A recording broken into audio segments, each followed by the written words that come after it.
Welcome back, everyone. We are continuing on with our fourth day of CIE with a fan favorite panel. We are bringing back the Get Coached panel. So, my name is Jennifer, and I will be your host again for the next hour as we sit down with three different coaches and talk to them about the ins and outs of esports coaching. We'll also be getting into what it takes to kind of elevate you from solo queue to a team, what it takes to be on a team, and all of that good stuff. So, without any further delay, I will let the panelists introduce themselves and let us know also the origin of your tag as well as your favorite video game. Cool. We'll have Shadi go first. Yeah, I'm trying to remember, see if I can remember all those questions. All right, so name. Hi, I'm Shadi Hanna. I'm the head coach of esports at Keanu College in Fort McMurray, Alberta. I'm the head coach of the program, which means that I oversee all of our teams. Excuse me, but I have a background coaching specifically in League of Legends. That was where I got started. About my gamer tag, the name Zedi, I mean, obviously has some direct references to Zed, but also sounds kind of familiar to my name's pronunciation in Arabic, which is like Shadi, so Zedi. That just kind of worked out that way really nicely. I don't play Zed anymore. I don't have the hands for it. I actually haven't touched League very much recently at all, but back in the day, I was the Zed goat, so that's where it all came from. Cool. Everyone seems to start in League for whatever reason. But yeah, we'll head to right below you. So that's Natter. Oh, hey guys. So my name's Natter. So is it better now? All right, but yeah. So my name's Natter. I am an Overwatch coach. I've coached basically professional tier two. Full time. I'm a security engineer at Riot Games. My tag sort of came from essentially I was playing Mario Kart Double Dash one day, and I needed like a name, and I thought my full name is Nathan, and I just thought of Natter, and so I just went with Natter. And yeah, I've been coaching for like 6 years. I came from Age of Empires RTS, and then moved over into Overwatch. Tried playing it as my first FPS game. It did not go well, and then eventually I moved into coaching, and it worked a lot better. Mhm. And then last but not least, Hi everybody, my name is Dylan Sherville. My gamer tag is Sherv or Sherville. It's just my last name. Grew up playing a lot of traditional sports where you just use your last name as your name. Funny enough, a guy who I played high school football with, his mom thought that that was just my name. Like it's like the whole McLovin bit from Superbad. She just didn't think I had a first name. So naturally, I asked her, it's like, "Oh, who do you think I am, Seal?" And yeah, she thought that was pretty funny. So, in my esports journey, I actually started with Call of Duty. Started an esports organization, worked through that. Was really focused on personal development in terms of helping players develop and helping them improve to get to the next level. Because at that time, the amateur and most of the pro space was kind of like a wild, wild west. Like you just tried to hope you had four good guys and could run the table and try to get to play against pro teams. Took a little bit of a break from esports, and then during the pandemic, actually, I really had nothing to do with my time. Ended up start playing League of Legends, playing with some friends. Really fell in love with the game. And then one of my friends was like, "Hey, like if you're really interested, you can help out this one guy who's coaching." And one thing led to another, and yeah, started coaching with not coaching, started doing analyst work with Wildcard Gaming with their wildcard red roster, who did the three championships over the course of the amateur circuit, and then transitioned to Arizona State, doing analytics as well as coaching, winning the Western Conference as a first-time head coach, and pulling off the upset against a fully scholarship UCI program. It's kind of the crowning achievement that I have for myself. And those players was an amazing group of players, so I definitely don't take all the credit, maybe even less than 10%, but yeah, it was pretty amazing. What am I doing right now? Currently working with Team Fish Taco in the North American Challengers League as a director of player development. So, very focused on player development, very focused on analytics and statistics in every single game that I work in, because I believe it's a really underserved and underutilized aspect of any game that you work on.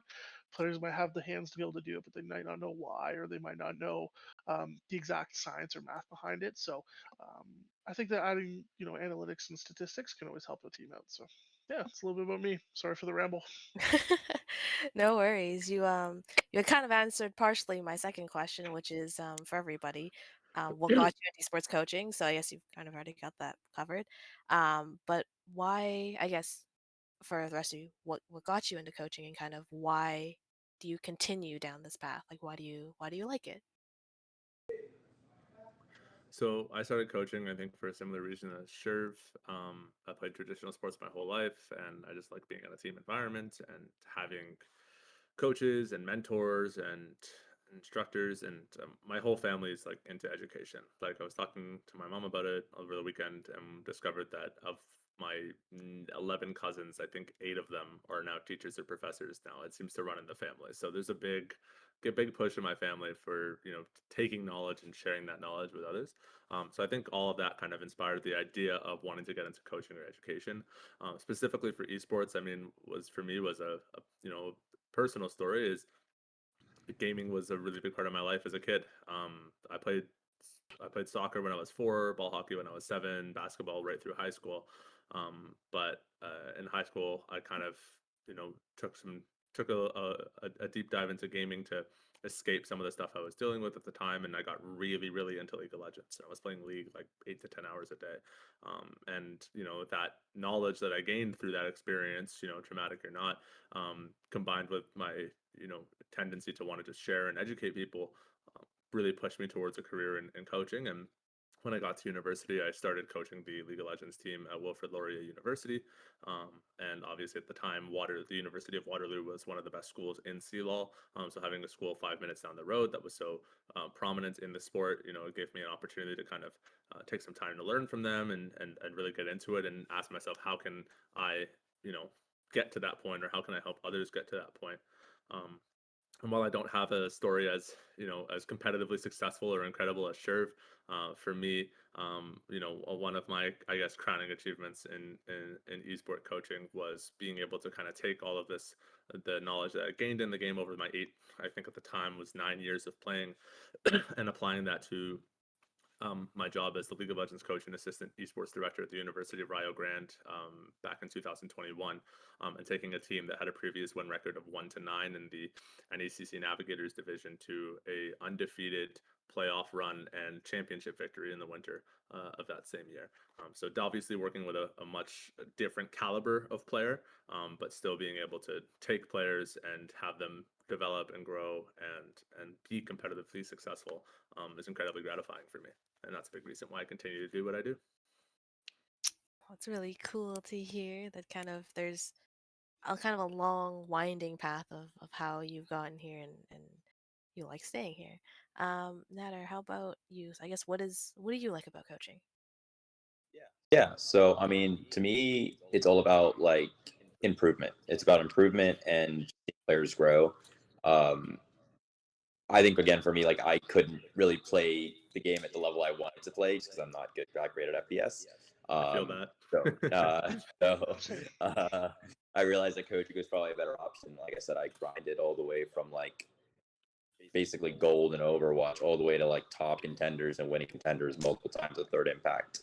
But to me, like it's really just about like helping players achieve their goals and helping them improve. I think like helping a player that I've worked with like go from like tier 3 all the way to like getting to Owl is like very satisfying. Oh, His wow. knowledge was too powerful. Yeah, They didn't want him to share it there's with two. us. Yeah, yeah, that's right. They had to cut him Uh, off.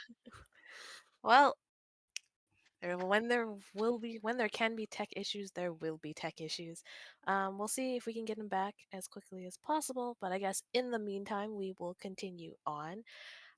So for either you, Shadi, or Sherv, can you kind of discuss some of your coaching philosophies and how you approach new teams versus kind of more seasoned players? Uh, I, I'd be happy to start because it sounds like, sure, if you've got the upper end, so we'll start from the bottom up. Oh For boy, me, give me that much credit. when I've worked with players as Natter so adequately put it, I'm not quite as good as I'd like to be at the games that I play, but I do really enjoy coaching people and working with people. So I tend to work with players that are kind of on the lower to mid level of their games. And I've recently had to transition to how do I coach teams that I'm not an expert like of their games. Like now as a head coach of a program where I'm technically responsible for coaching Valorant, Overwatch, Rocket League, and Call of Duty, 4 games which I've never myself been particularly competitively successful. How do I apply some of those principles? So I'll touch on that maybe later on in the discussion.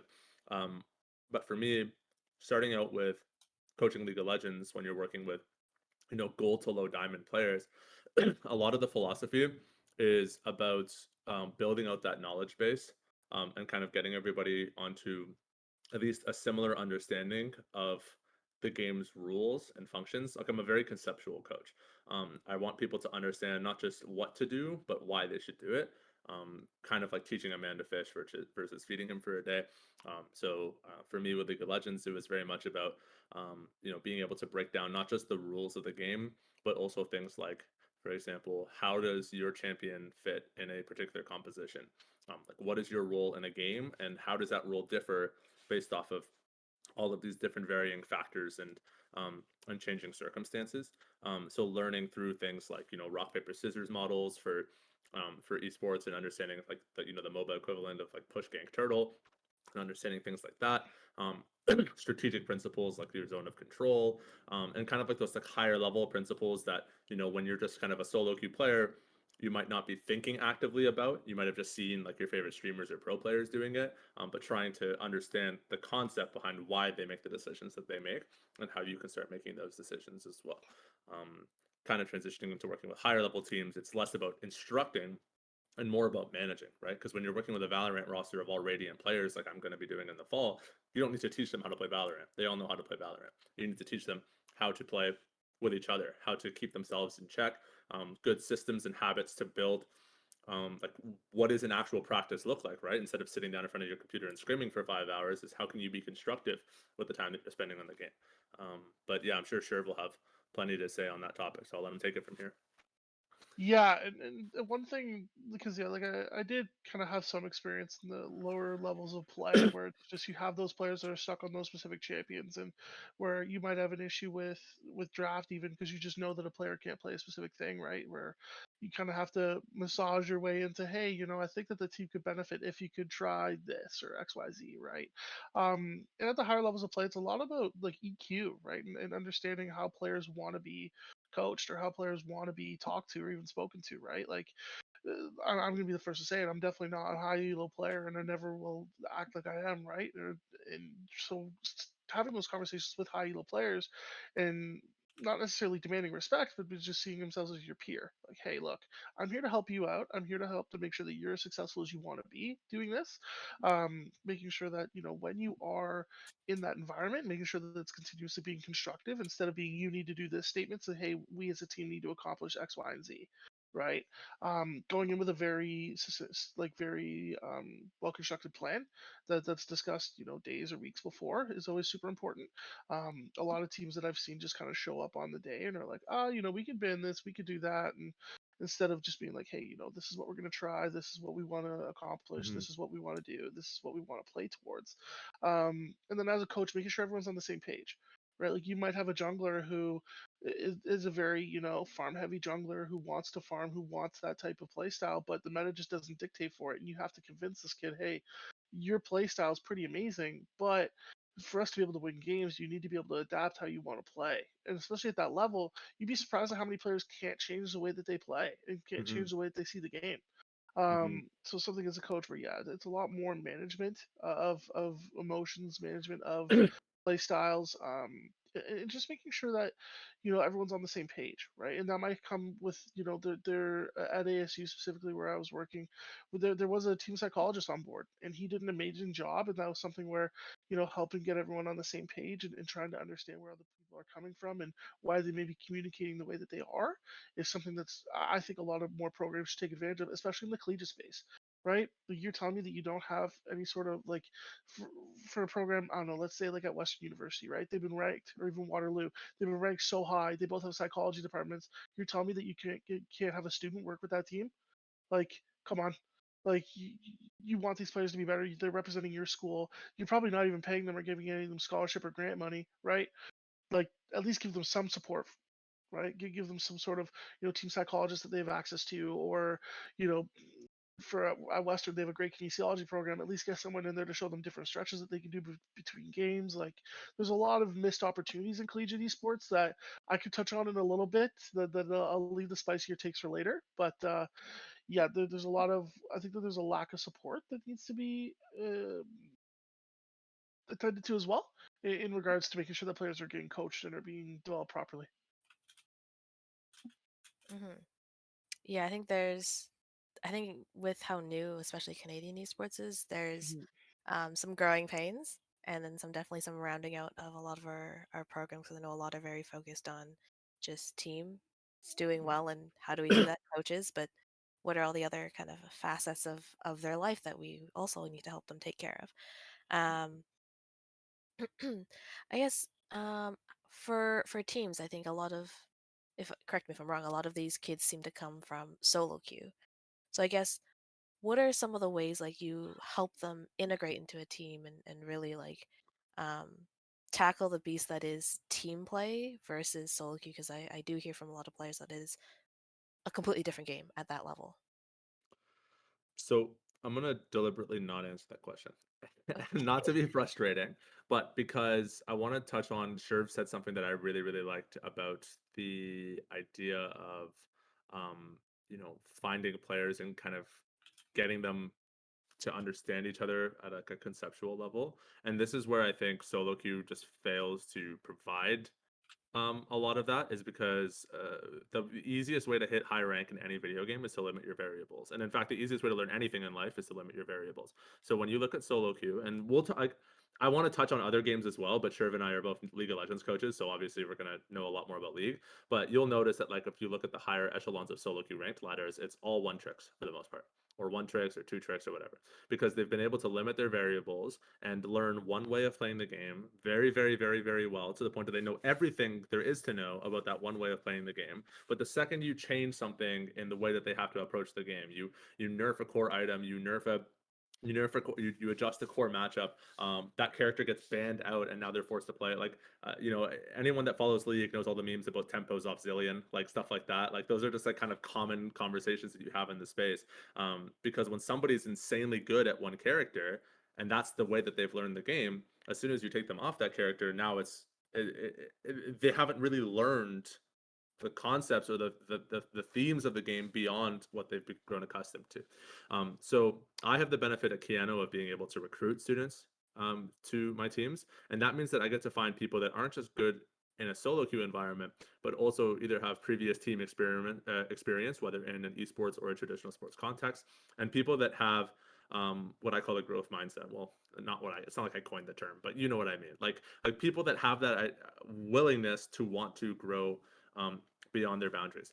I think working with solo queue players is very difficult in general because they're used to playing the game to win for themselves by themselves, and that is a completely different structure than when you were playing as five against five. And I think some games are really, really good at illustrating this that don't have a lot of solo carry potential. You look at a game like Overwatch, right, where everything is so fast paced and everything requires so much communication and shared strategy and movement and target focus and awareness of each other's positioning, where you can't afford to be selfish because that's how you lose, right? And solo queue players, like high ranking solo queue players in Overwatch, are not typically the greatest recruitment targets. It's and more often what you're looking for is people that either have previous team experience or, like I said, have experience being on teams or in team environments in other contexts. They're often much easier to work with and better and better to train. So I think working with solo queue players is challenging. Unless they're able to demonstrate that they have some of those mindset tendencies. Hmm. Yeah, and to kind of add on to that, when you're looking at specific solo queue players, right? There's a lot of players, especially in League of Legends, that might have two or three, four or five accounts in the higher elo rank, right? So you might be messaging someone and be like, "Oh yeah, this is some new solo queue stat I found." Meanwhile, it's pro player XYZ's seventh account on the ladder, right? All right. One thing that I've always been a big advocate on is the combine structure. That's something that Wildcard did incredibly well, and I'll shout out Mm. Myra Davis on that. Um, she was able to put together a combine of over 100 plus players, 10 different teams that came and watched, so that everyone could get their shot and look at and recruit some of these players, not only for their teams but for their schools as well. I'm a very big advocate of that just because you're going to see how these players interact in a team-based environment, as well as you're going to see what type of coaches kind of step up and show that they have the knowledge to coach at this level. It's going to be something where when you are when you have that combine type structure, you're going to see that you can basically tell them, hey, you're not allowed to play your one trick, and then see what happens after that. You can Mm, control those variables, as you mentioned earlier, to see what you're going to get when that champion's banned, or when that character or when that person is supposed to, or might get thrown off the game a little bit. Meanwhile, when I was at ASU, it was just whoever showed up as an undergrad. Like right.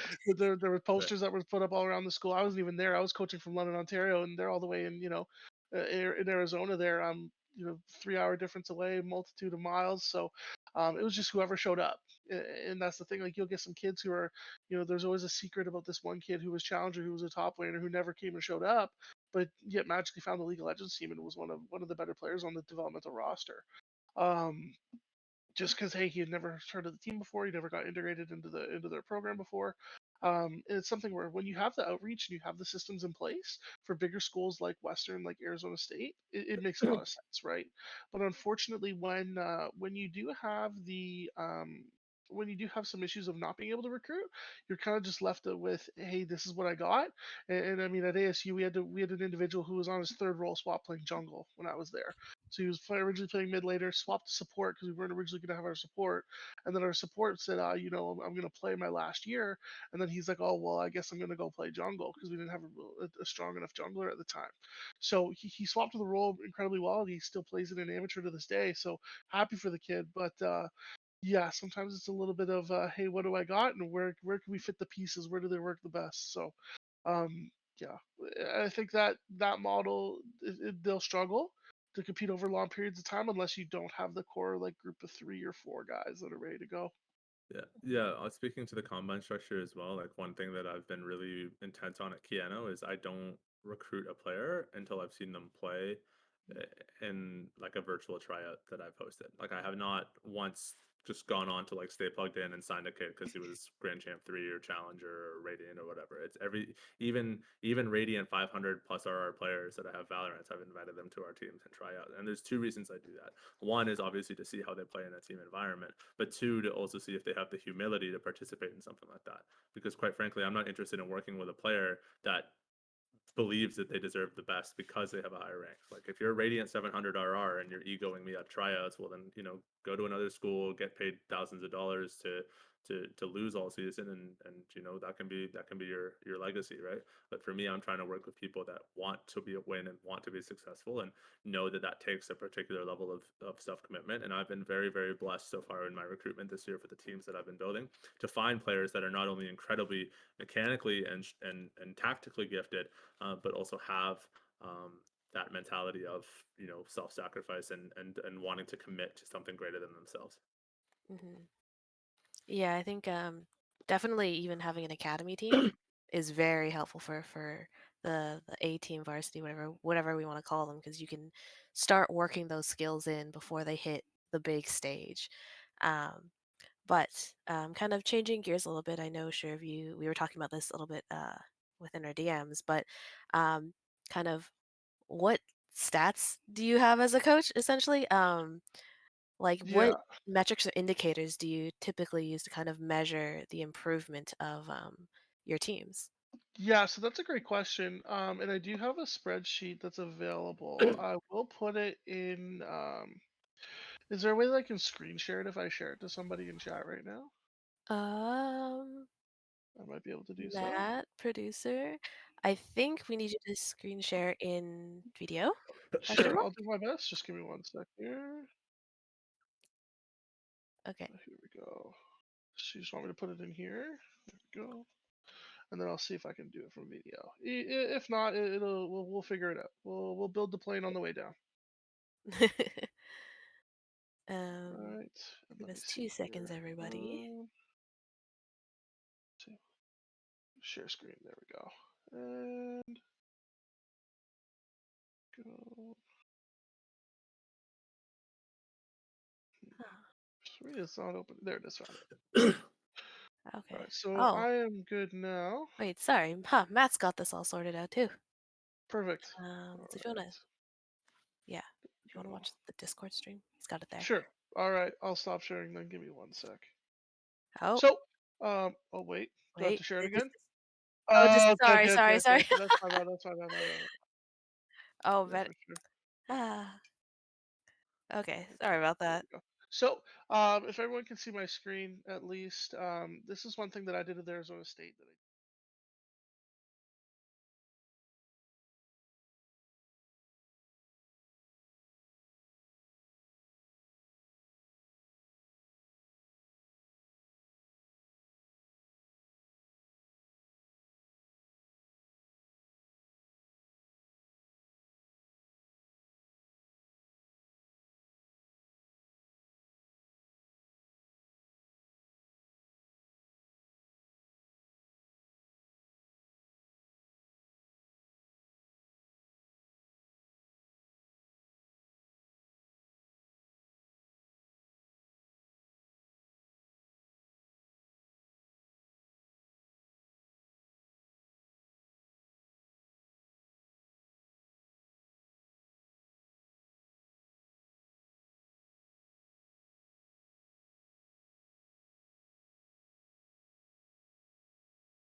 a lot better than an amateur environment.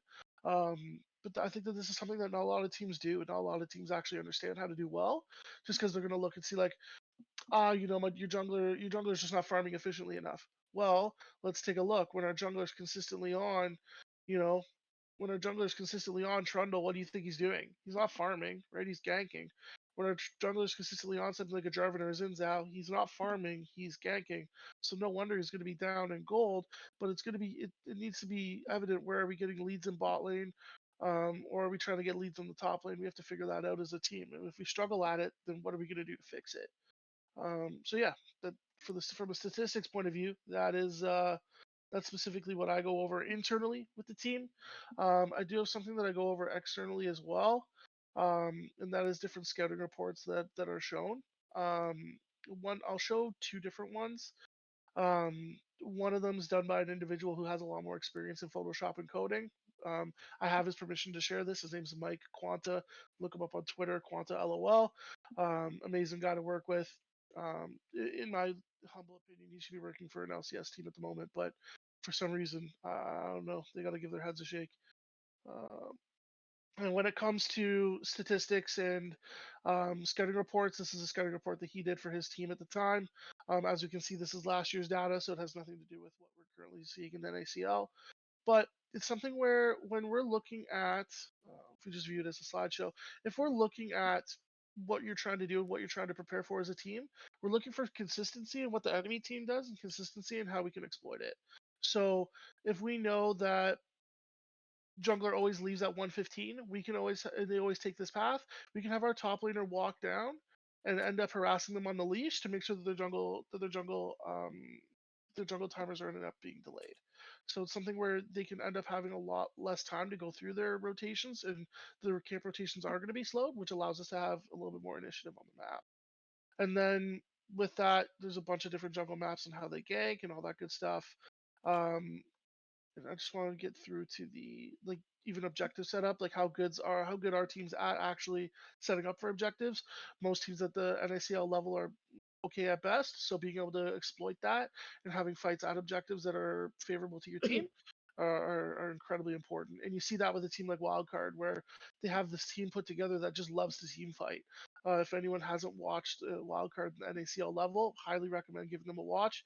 And that's from coming from someone who doesn't even work with their team, who works for a competitive team. Their late game team fighting is phenomenal, and their objective team fighting is phenomenal. So, and that's just because they understand what they need to do, and then also understanding what type of blind picks you're going to see from the enemy team as well in scouting reports is huge. Like, oh well, maybe I want to play. I don't know. Maybe I want to play Syndra. Well, I know that if I struggle to play against Ari as Syndra, if I pick Syndra, if they pick Ari, I really don't want to play it, right? So you might have some options or knowing what they're going to pick when it's banned or when different things are banned. So, yeah, just having options and giving a like synopsis on what they're playing against gives players enough information to be able to um, gives them enough information to be able to come up with their own ideas that they can implement in the game. So I hope that that really long answer answered a bunch of your guys' questions in regards to stats and statistics. But I know that that was pretty long-winded. I do apologize. I think it was a great example of how stats can be used to educate or instruct or guide a team. I think Jen, part of what your question was asking though was not just how do you use stats in game, but also how do you use stats to measure the progress and growth Yeah. of your own teams and players. While I don't necessarily have a graph or a spreadsheet to kind of to go over to illustrate that, some of the methods that I've used to kind of track improvement, because improvement is very difficult to quantify and it means a different thing for every single player that you work with, is more qualitative. So I make an effort to meet one-on-one with each of my players every week when I'm coaching a team. So for League of Legends, for example, when I previously coached, every week I'd sit down with my players, and we would set goals at the end of every session. So let's say it's like our first session, we're going to mostly use it as kind of diagnostic and getting an understanding of where you're at and how you approach the game and what some of your biggest areas for improvement are. And then we're going to set goals. And then the next time we meet the following week, we're going to start off by reviewing those goals. So let's say your goal was to we'll do something pretty simple to improve your CS per minute. Like you're a laner and you struggle to get your last hits in lane. Okay, so we set a goal of making sure that every wave you're hitting or every minute you're hitting a minimum of 8 CS per minute. And then we're gonna watch, a clip of your game and say, how did you do that? Did you do your goal? And if so, let's see what improvements you made, and if not, let's see where you're still struggling. And then I'd review with that player on that topic or that subject of how do you actually get better at this, and then we would set a new goal for the next week. So let's say the issue we determine after the first session is this person doesn't understand their trading windows in lane, and because they're getting poked out of lane, they're falling really behind on CS. Then the next week we're going to talk about how do you trade, and how do you use trading to get CS in lane. And you can apply this to any video game. So for example, if it's something like Overwatch, where you'll notice in a round that lasts roughly 4 minutes, you're only getting your ultimate up twice, which is kind of low at a high level of play. You're only getting your ultimate up twice. So how are you? Where are you struggling to generate ultimate charge? Right? What are the windows that you're not finding or exploiting? Excuse me. And how can you maximize generating ultimate charge? Right. So anything that is a variable in a game or anything that you can quantify or assess or track can be used to improve your in-game your play in game, but you need to be taking actionable steps that have goals, action, and reflection processes. Otherwise, you're not going to get better. For Call of Duty, you could be understanding your rotation times, how quickly it takes you to get from hill 1 to hill 2, so that that you're ready in position to take that fight, or being able to time rotations on the exterior of the map so you know when threats could be popping up in certain places. These are all things that you can track. They're quantifiable, finite pieces of statistics and data that you can use to your advantage. This is not just a League of Legends thing. I know it's turning into a League of Legends podcast right now, but this is not just League of Legends theory. This is esports theory. So in that sense, you can kind of track the stats, and it is a little bit more qualitative, but it still gives you some pretty good data to work off of. And you have to be kind of like a little bit of a doctor about it, and analyze the symptoms and diagnose the issue and prescribe the solution. Hmm. Yeah, I think it's definitely underrated stats. I think they're also one of those things where coaches can go as far into it as they really want to. It seems like it's, I think, surface level, and then there's like a really deep pool. So if you have any stat nerd coaches out there, you guys are doing great. I will actually add one additional thing is like, for if you play FPS, everyone's super aware of like aim training, right? And like doing things like Kovacs or aim labs or whatever. But even just like reaction times or APM in general. So things like a human benchmark. There's a couple like League of Legends specific mini games or quizzes that I've seen online to like test your skills or your reaction speed to certain things as well. But all of that is data that you can track, and all of that is data that you can use. I will say that oftentimes like aim training is a very overrated mechanic or skill in a lot of video games, where oftentimes those issues can be resolved by gaining a deeper appreciation or understanding of the concepts and strategies of the game. But like things like that are very legit, and like there's a reason why pro Valorant games have like those aim labs intermissions, because that in high level play, having the perfect mechanics and on top of the best communication, the best mental, the best strategies is how you perform. So all of those tools are great to use. Yeah, Hmm. ultimately, to kind of just chime in and kind of on the topic, it's you're trying to use all those stats that mean so much. Try to pull out the ones that matter the most to try and give somewhere between a 3 to 5 minute synopsis Oh no. why that's going Oh. to help you improve. Because the All right, player's all not right, going he's to. back. Oh, Uh, Maybe? maybe, Uh-oh. maybe not. am Oh, I good? Good. I we're, think maybe we today's the almost. cursed I was day. gonna say we almost lost our second Did I lose coach in one everybody? panel. This is crazy. Can Sherv, we're here with you, man. Can you hear Did I us? lose everybody? Oh. We can hear No, you. you're Oh, good. You're good. he. I Or don't think he or can maybe hear he us. can't hear us. Oh, Oh maybe. no. This is scuff. Am I good? Yeah, you're You're good. good to You're good us. on our end. Are we good to you? I don't think so. I don't Hold think on. so. I'm gonna ping him. I can't hear anybody, but if I'm good, I'm going to. Hopefully, I can hear people. I can't hear anyone right now, but if you guys can hear me, so taking the broader amount of stats, cutting it down to the 3 to 5 minutes that are actually going to be worth it for a player to say, hey, this is what you need to improve on. This is why it's going to be important to you, and this is how it's going to make you a better player. So cutting down all that big information into smaller and smaller, easier to digest and easier to understand attributes are gonna help a lot. So I think I can hear everyone now though. Okay. Awesome. Okay. Thank you. Yeah, thank you for My that. apologies. I think my internet went down for like a half a second, so that sucks. No, you're good, dude. It's the issues of live production. Yeah, We can't yeah. predict these It's things. all good, all good. Hopefully everyone got the message. I think we're I think we're okay. Perfect. There's no question marks in chat, so I think we're okay. Awesome. Um, yeah, I guess we do have a question from a forum submission. Mhm. So this is an anonymous person, so we'll call her. We have a name for them. And it reads, "My team is unmotivated to practice since they're individually really good. They can just click heads better. So they've even lost tournaments because of this, in my opinion. So what can I do to help keep them motivated and focused on skills and growing themselves? Note they are relatively young. The average age of about 16. So I don't want to give up on them." Mhm. So for me, I would instantly ask them like, okay, like I would literally pick the world champion team and be like, "Are you guys as good as this team? Yes or no? Yeah, if you are good enough, good for you. Where's the result? Hmm. Right? Are we winning tournaments consistently? Are we beating every single opponent the way that we should be if we're as good as this team? If not, then hey, we have to practice more. Like it depends also on schedules, right? Like when you're working with kids that are that age, like there also does come into account some parental not distractions but guidelines that might come into play, right? A 16-year-old kid might not be allowed to play Valorant, 6 7 days a week. They might only have 2 to 3 days a week available to practice. So understanding the schedule limitations that might come up, as well as if you're a player on this team being like, hey, I also want to get better, maybe like if you're around the same rank, it might make sense to find a team where they do have the same values that you do, right? At the same time, like I'm always a very big advocate of I want to be the stupidest person in the room, right? I want to be the worst player in the room because then I'm always learning something. Hmm. Which that might help. That might help given the situation. If it's a coach, then hey, yeah, hey, you just got to make sure that you're putting the pedal to the metal a little bit harder there, right? It's where hey, are we as good as XYZ team? No, then we need to practice more. And if we're not practicing, then we're not improving. So are you guys interested in improving, or are you guys just interested in being a for fun team?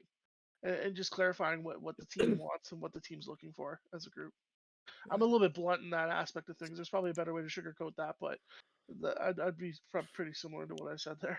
Well, I don't want to say it's sugarcoating. I think it's a different perspective because I think I think what we have to take a look at is what a coaching relationship is. And it's it's a relationship of trust is what it is. It's you have a bunch of people gathered together that have in a perfect world have agreed to trust you and your suggestions and recommendations and approaches to things. So the first step is how do I get my team to trust me? Because if they don't trust me, it doesn't matter what I say or what I do. They're not going to care about it, right? If they don't trust me or respect me as a coach, it doesn't matter if I tell them we need to scrim 4 or 5 days a week because it's not going to mean anything to them. That's thing number one.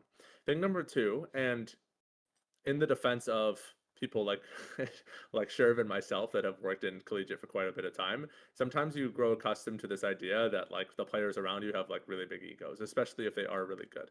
Like I've worked on teams with players that have ego. You could fill a room with the amount of ego they have, right? Like and that's I think we take that and we imagine that every player is like that. I think you can kind of get a little jaded like that, where if somebody disagrees with you or doesn't want to do a thing you've suggested or is having a difficult time comprehending, is that because they think they're better than you?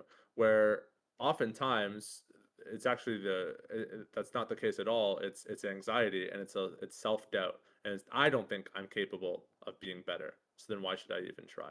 Or I've practiced so many times before, and I say practice because it usually isn't practice, but in their head they've convinced themselves that they've been trying to get really good at something so long and they've failed, so it's worthless, it's futile, right? So then the answer you're going to get is oh, I don't want to scrim, I don't care, I'm just going to go play solo queue, or I'm just going to go watch anime and we'll just show up for games tomorrow.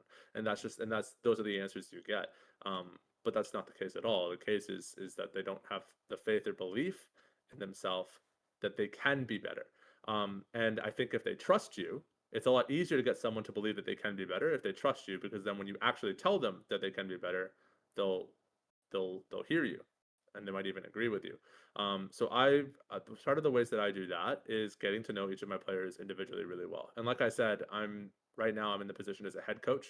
I'm not even coaching the majority of my teams. I have coaches doing it for me, supporting me and assisting me in each of the games. People that I trust to take leadership in that. But regardless of that, I've spoke to every recruit that I've signed for our teams. I've gotten to know them to some degree, at least a little bit, about their goals, their future ambitions, and when they arrive on campus, I intend to do that even more, because once you've built those relationships and once those players trust you, it's a lot easier to get them to buy into your things. So that even now, when I'm working with my tier 2 All Radiant Valorant team as a literal silver 3 player in Valorant, and I tell them this is how you need to formulate a scrim block, this is what you need to be doing to get value out of your practices, this is how you need to be approaching practice, this is how long you need to be practicing for, how frequently you need to be practicing, even to the degree of sometimes this is what you need to be practicing, they'll listen.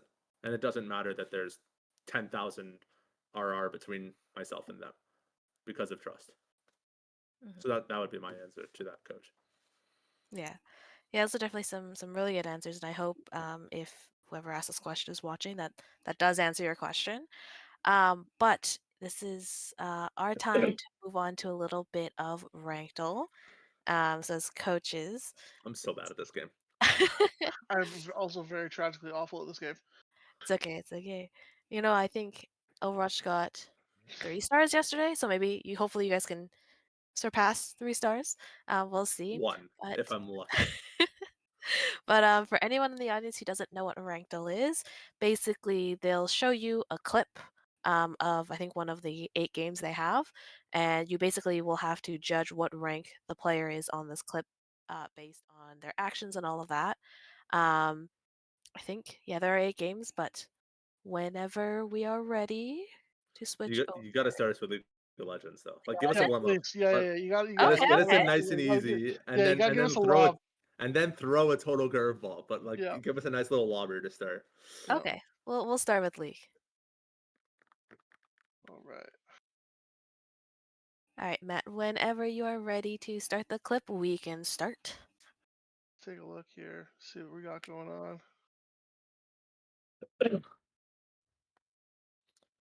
Okay. It's a little small, but I'll do my best. I'll stare extra Wait, hard. I really wish that you could tell what the settings were on this person's like account. Because imagine if they didn't have attack move on, I'd be like, golden below. Like, Oh.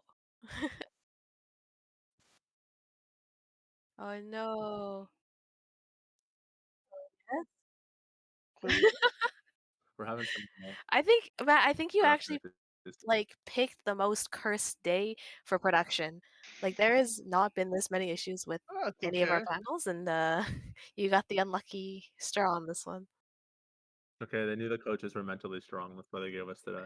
That's right. Yeah, our mentals are absolutely rock solid as Malphite would say. Mhm.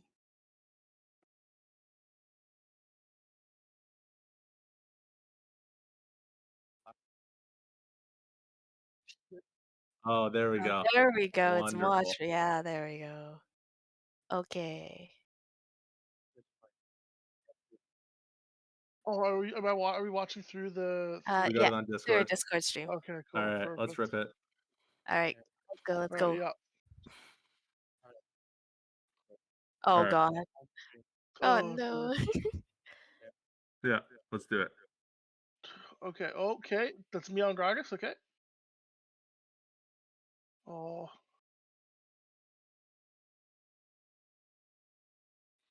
Is this supposed to be Silas? Is that what we're I tracking? would hope so. I think it's the Silas. All right. Yeah, like Huh. silver, bronze.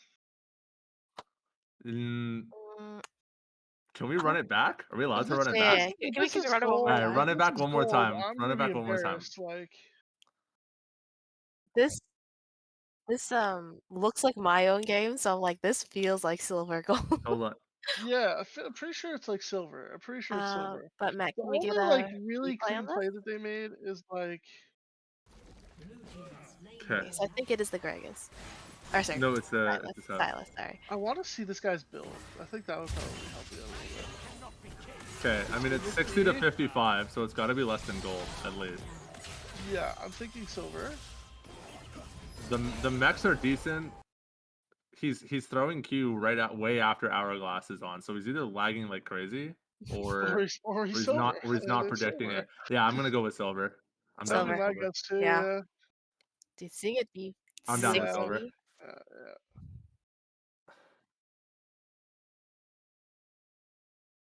Oh, Oh, Oh my god. bronze. damn. Damn. All right. Hey, you know what? It's all good. I You was know what? thinking To be if honest, it 60 really mattered, kills is I a thought little it high was. for bronze. 60 If I or was, it's Yeah. a yeah, little if I high was for gonna be silver. honest, I figured it would be like silver 4. So it's like, Okay. all right, All right, let's Yep. run it. yeah. Yeah, so, all right. Okay, this is just We have 2v2. the 1 hour.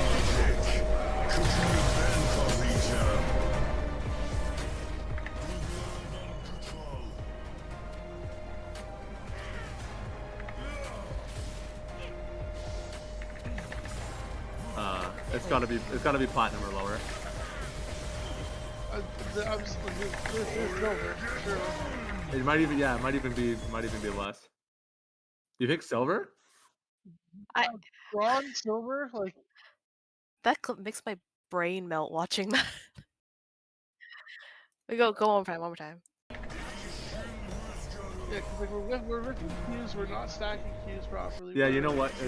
He's on 1400 gold and he's not resetting off Yeah. this wave.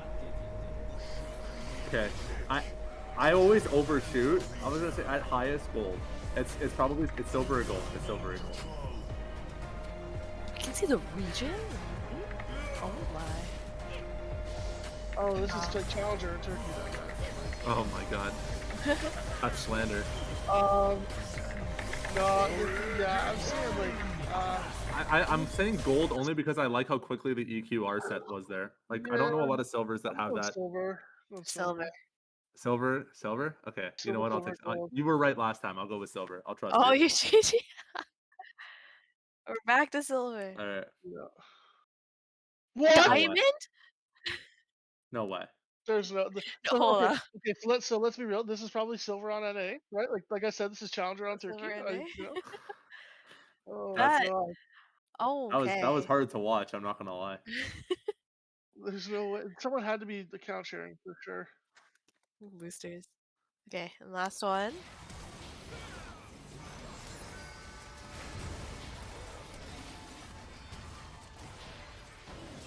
Wait, we're on the Kazakhs Wait, here? is it the wait?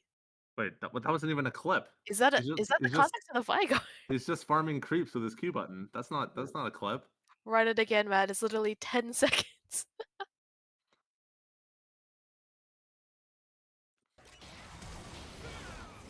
Okay, flash Q auto. Yeah, okay, cute.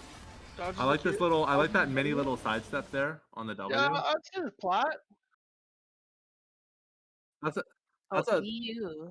Oh. that's a 52 kill to 30 kill game though. You think that's happening in plat? Oh. I mean, Gold. it's happening. It's happening in gold. It's happening everywhere. You know. That's what I'm saying. I think gold. I could see gold. I think it's gold. I think plat. They're usually a little better about not dying. Usually. Yeah, you'd think. I would stick with plat. I'll stick with plat. Okay, I'm Okay. gold. I might get irritated Gold, here. gold, gold, gold. I think it's a lucky sidestep from the Vigo. Sure. Sure. Yeah. I'm gold chatty. Gold chatty. Mm. No. Oh, I was close to that. I was close. I was Okay, close. maybe we are all really bad at this. Yeah, 52 kills. They happen. They happen. I swear. What? We got Oh, 1 God. star collectively. What do you mean Oh, God. masters? What? This is why I hate ranked dolls because they just submit Oh, like God. memes to like confuse you. It's not a real game. This is fake. Okay. Yeah. So that is our little League of Legends Ranked section. Apparently, we are all terrible at guessing Ranked. Um, but that's okay. These players are terrible at playing to their ranks. That's what's terrible. Everyone has Bad at bad being games. the ranks that they are. Everyone has bad games. So yeah. That's crazy. Okay, so now that we're kind of rounding out the rest of the panel, any kind of last piece of advice you have for aspiring coaches or players? Aspiring coaches, specifically, I know I don't fit the same boot or model as this, but for me specifically, I would make sure that you find a great mentor in the space, and then also make sure that you're somewhat higher elo in your game. I think that there has to be something said about former LCS players becoming coaches and becoming great coaches. From a traditional sports background, I know I played a lot of high level football. You can tell a football coach when they have high level experience versus not. And that's at the highest of levels, right? If you're looking to volunteer with like your local high school team, local university team, just study the game. Just get better at the game. Find yourself a good mentor. Start asking questions. No question is a bad question. And then for players, I often go back to like my job, and I say, people can't buy from you if they don't know you exist, right? So if no one knows that you exist as a player, how are they supposed to recruit you? How are they supposed to get you on your team? How are they supposed to know who you are and know how you play? So you can be active on social media. That's great, but be proactive. Reach out to teams. There's a lot of different Discord communities that you can be a part of to search for amateur teams to be a part of. I know that there's some collegiate databases being made right now, which I think is great. So I think that there's a lot of opportunities to get your name out there. Just trust in yourself. Just keep on improving. Have a set goal for yourself on what you want to improve on.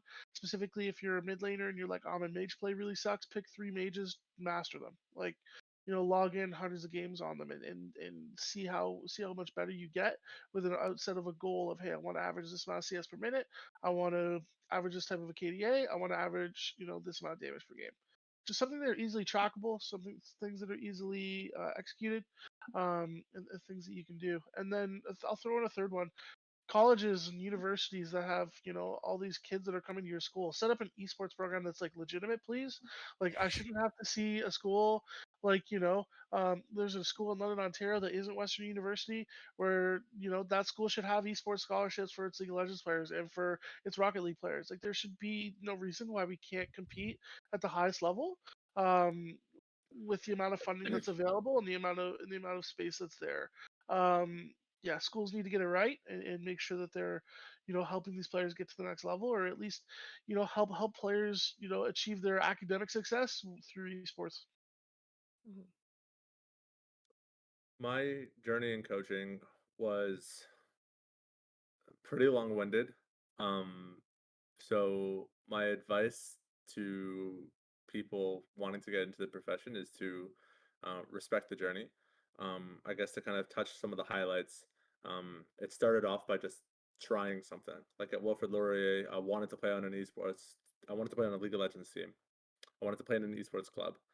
There was a dead server with 500 people in it, but nobody talked. And there was a League of Legends server that had like 30, 40 something names, but nobody was running events. Nobody was organizing teams. Nobody was. This was in the days of Collegiate Star League, long before they banned it with NACE. And everything really came down to club leaders or individual reps at schools, faculty advisors, etc.